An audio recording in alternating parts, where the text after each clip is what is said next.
our sales conference last week.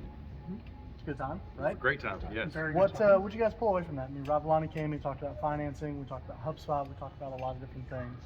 What y'all pull away from it?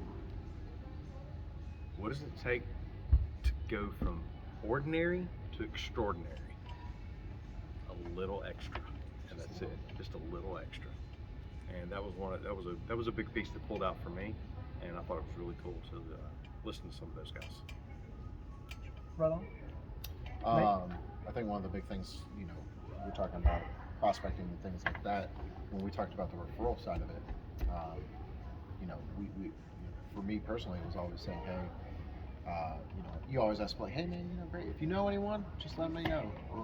We'll get them in a boat too. That was all it was. It wasn't actually asking for a referral and really figuring out, hey, who else like you wants a boat? So because you max with people when you're, I like dealing with you. You most likely hang out with other people just like you. So let me deal with them too.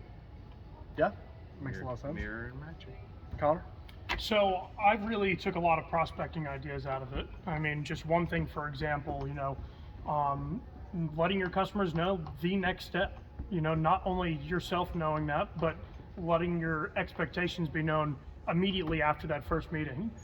So everybody can kind of just come together and make everything work as smoothly as possible.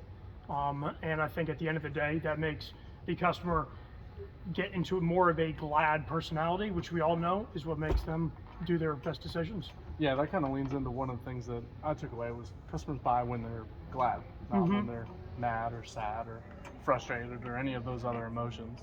So Yeah, I mean, getting that next step. putting that next step in HubSpot, using HubSpot to set a task, that was one of the things that I really took away from it is I could probably benefit you guys more by putting my notes in HubSpot on a customer and what's going on with them. Hey, I talked to this guy, I called this guy, all that, just to clear the communication a little bit. Of course. So I'm going to start trying to do that. If you guys can hold me accountable for that, that'd be great. Yeah.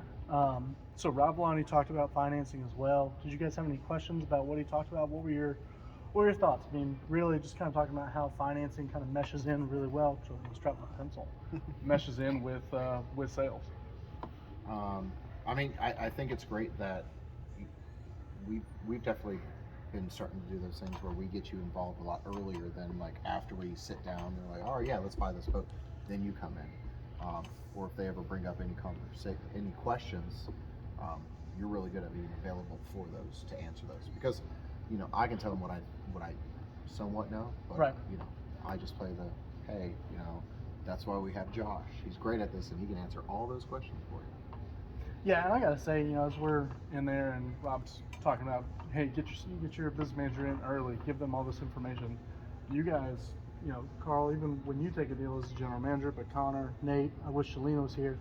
You guys do such a great job of that as it is already, and that's why we are so successful in what we do. Just like we've got the marina crew here, if they're out on the dock and they hear that somebody's thinking about upgrading, they walk them inside and they introduce them to you guys because we're a one-stop shop, right? And you guys do the same thing for me on the finance side, which at the end of the day gets deals closed faster and it's more efficient. And it's all in-house. It's back to the basics of saying early and often, and I think everybody does a great job of getting the customer in front of you early and often, every time for the most part. Yep. So, sweet. Well, I'm glad that we had a successful sales conference last week. I had a lot of fun. Glad you guys did.